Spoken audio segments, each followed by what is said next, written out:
বাংলায় কথা বললে বাংলাদেশি হেমন্ত বাবু লজ্জা করে না?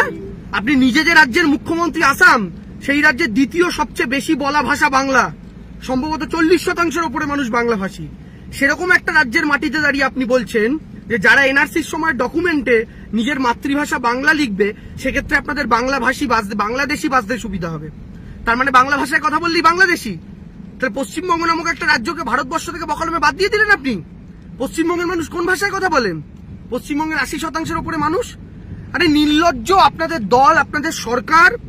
আপনারা শুধুমাত্র পশ্চিমবঙ্গ 2021 আর 2024 আপনাদের লাথি মেরে সরিয়ে দিয়েছে বলে আপনাদের এত রাগ বাঙালিদের ওপর যে আপনারা গোটা বাংলা ভাষাটাকেই বাংলাদেশের ভাষা বলে চালিয়ে দিচ্ছেন। তার মানে পশ্চিমবঙ্গের ভাষা, পশ্চিমবঙ্গের মানুষ যে ভাষায় কথা বলেন তার কোনো দাম নেই। আপনি ভুলে যাচ্ছেন হেমন্ত বাবু, আপনি আজকে মুখ্যমন্ত্রী, কিন্তু এই বাংলা ভাষায় কথা বলা নেতাজি সুভাষচন্দ্র বোস যদি না থাকতো, এই বাংলা ভাষায় কথা বলা বিনয় বাদল দীনেশ ক্ষুদিরামরা যদি না থাকতো, এই বাংলা ভাষায় কথা বলা মাতঙ্গিনী হাজরারা যদি না থাকতো, আজ আপনি আসামের মুখ্যমন্ত্রী পদে বসে আয়েশ করে লালবাতির গাড়ি নিয়ে ট্যাও ট্যাও করে ঘুরে বেরিয়ে বাঙালিকে গালাগাল করতে পারতেন না, বরং আজকেও কোনো ব্রিটিশের জুতো ঘষে হয়তো পরিষ্কার করতেন। আপনার লজ্জা লাগা উচিত। যে জাতিটা মাত্র 1 ভোটের জন্য যে ভাষাটা হয়তো ন্যাশনাল রাষ্ট্রীয় ভাষা হতে পারত, যে ভাষাটা ভারতবর্ষের দ্বিতীয় সর্বাধিক বলা ভাষা, শুধু আসামের নয়, ভারতবর্ষের 2nd লার্জেস্ট ল্যাঙ্গুয়েজ, সেই ভাষাটাকে আপনি বাংলাদেশিদের ভাষা বলে দাগিয়ে দিচ্ছেন একটা রাজ্যের মুখ্যমন্ত্রী হয়ে। আপনার লজ্জা করে না? তার আপনি কি করেছেন? কোচবিহারের একজন রাজবংশী ভাই, শুনুন, যারা হিন্দু হিন্দু ভাই ভাই শুনে বিজেপিকে ভোট দেওয়ার কথা বলছেন না, ওই ভোটের আগে ভাই ভাই ভোট পুরোলে আর শূন্যস্থান পূরণ আপনারা করুন, আমি করবো না। শুনুন, আসামের রাজবংশী ভাই, রাজবংশী হিন্দু, যারা 2019 2021 ঢেলে বিজেপিকে ভোট দিয়েছে, 2019 তো ঢেলে, 21 একটু কম দিয়েছে, কিন্তু 2019 ঢেলে ভোট দিয়েছে, সেই আসামের একজন রাজবংশী হিন্দু ভাইকে আসামের হেমন্ত বিশ্ব শর্মার বিজেপির সরকার এনআরসির নোটিশ পাঠিয়েছে, বলছে ডকুমেন্ট না দিতে পারলে ডিটেনশন ক্যাম্পে ভরে দেবে, বাংলাদেশি বলে দেবে। বুঝুন, বলেছিল না হাম এনআরসি করকে বাংলাদেশি মুসলমানও কো ভাগাएंगे, কিন্তু পশ্চিমবঙ্গের প্রথম এনআরসির নোটিশটা পেল একজন হিন্দু রাজবংশী বাঙালি। বুঝতে পারছেন বাঙালি? আর তারপরেই সেই কথা যে বাংলা ভাষায় কথা বলা মানে বাংলাদেশি। আর এটা তো আপনারা রোজ খবরে দেখছেন, আমাদের বড় মিডিয়া চ্যানেলগুলো এগুলো নিয়ে বড় করে খবর করে না, কারণ এই বড় করে খবর করলে তাদের মালিকেরা রেগে যাবে, তাই এগুলো নিয়ে বেশি আলোচনা হয় না। যে শুধুমাত্র বাংলা ভাষায় কথা বলার জন্য উড়িষ্যায়, রাজস্থানে, মধ্যপ্রদেশে বাঙালিদের আটকে আটকে রাখা হচ্ছে বাংলাদেশি সন্দেহে। এই বাঙালিদের মধ্যে কিন্তু শুধু মুসলমান বাঙালি নেই, হিন্দু বাঙালিও আছে, মুসলমান বাঙালিও আছে। তাহলে আজকের এই বাঙালি যারা দেশ স্বাধীন করলো, সেই বাঙালি আজকে ভারতবর্ষের অন্য রাজ্যে গেলে তাদেরকে আটকে রাখা হচ্ছে বাংলাদেশি বলে, কেন তাদের মুখের ভাষা বাংলা। তাহলে আপনি ছোটবেলা থেকে যে মাতৃভাষায় কথা বলেছি, আমাকে আমাদের মাতৃভাষা পরিবর্তন করতে হবে বিজেপি শাসিত এই ভারতবর্ষের অন্য রাজ্যে থাকার জন্য? আমরা এই দেশের নাগরিক নই? যে দেশ স্বাধীন করলো নাগরিকত্ব আজকে তাকেই প্রশ্নের মুখে ফেলে দিচ্ছেন, তাকেই প্রশ্নের মুখে ফেলে দিচ্ছেন।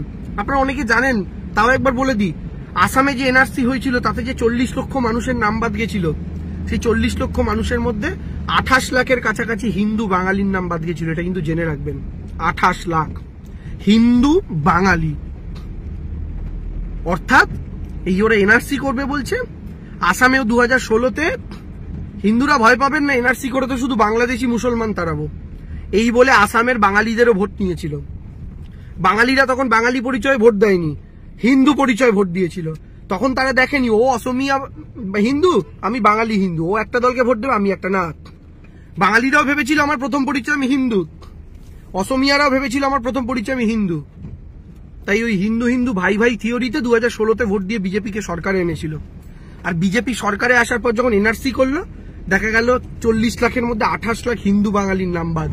তারা ডিভোটার, ডিটেনশন ক্যাম্পে দিন কাটাচ্ছেন, ছেলে এক জায়গায়, বাপ এক জায়গায়, মা এক জায়গায়, কেউ কারোর মুখ দেখতে পান না, একটা বাথরুম, 1000 জন মিলে টয়লেট করেন সকালবেলা, রোগ হলে চিকিৎসা নিয়ে হার্ট ফেল করে স্ট্রোক করে ডিটেনশন ক্যাম্পে মরে যাচ্ছে, বেওয়ারিশ লাশের মতো দেহ জ্বালিয়ে দেওয়া হচ্ছে। এটা হচ্ছে আসামের এনআরসি হওয়া মানুষগুলোর অবস্থা।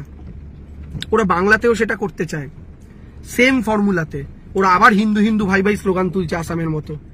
আসাম কিন্তু আগে কোনো ইঙ্গিত পায়নি, আমরা বাঙালিরা ইঙ্গিত পাচ্ছি। কিসের ইঙ্গিত? এই আসামের এনআরসি নোটিশ একজন হিন্দু রাজবংশীকে পাঠানোর ইঙ্গিত। আসামে বাংলা ভাষায় কথা বলাকে প্রায় অপরাধ বলে গণ্য করিয়ে দেওয়া দ্বিতীয় ইঙ্গিত। তৃতীয় ইঙ্গিত, ভারতবর্ষের বিভিন্ন প্রান্তে শুধু বাংলা ভাষায় কথা বলতে দেখলে বাংলাদেশি বলে আটকে রাখা। আর চতুর্থ ইঙ্গিত, যেটা প্রথম থেকেই ছিল, সেটা হচ্ছে বিজেপির এবং আরএসএস এর নীতি অনুযায়ী তারা বাঙালি হিন্দুদের হিন্দু মনে করে না, কারণ বাঙালি হিন্দুরা আমিষ খায়। বিজেপির হিসাবে যে হিন্দুরা আমিষ খায় তারা আর যাই হোক কোনোদিন হিন্দু হতে পারেন না। তাই যারা পনির খায়, যারা শুধুমাত্র শাকসবজি খায়, মাছ মাংস ডিম ছোঁয় না, তারাই হচ্ছে বিজেপির কাছে একমাত্র হিন্দু। কিন্তু আমরা বাঙালি হিন্দুরা, শুধু বাঙালি হিন্দু কেন, ভারতবর্ষের বহু হিন্দু আছে যারা মাছ মাংস ডিম খায়, এবং পশ্চিমবাংলার তো 80% উপরে আমিষাশী মানুষ। তার মানে কি, আদর্শগতভাবে বিজেপি এমনিতেই আপনাকে বাঙালি মনে করে না কখনো। তার মধ্যে বিজেপি শাসিত বিভিন্ন রাজ্যে বাঙালিদের প্রতি যে তাদের যে নজর, তাদের যে দৃষ্টিভঙ্গি, সেটা দেখেও আপনি বুঝতে পারছেন।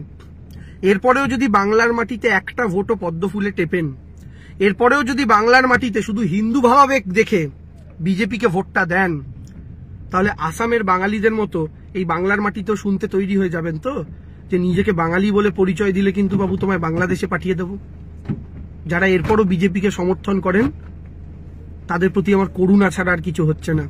কারণ ভবিষ্যতে নিজের বুড়ো বাপ মাকে ডিটেনশনের জেলের মধ্যে পচতে দেখার ভবিষ্যৎ দৃশ্য দেখার পরেও, অনুভব করার পরেও যারা আজও বাংলার মাটিতে বিজেপিকে সমর্থন করছেন, তাদেরকে লজ্জা লজ্জা লজ্জা বলা ছাড়া আর কিচ্ছু বলার নেই।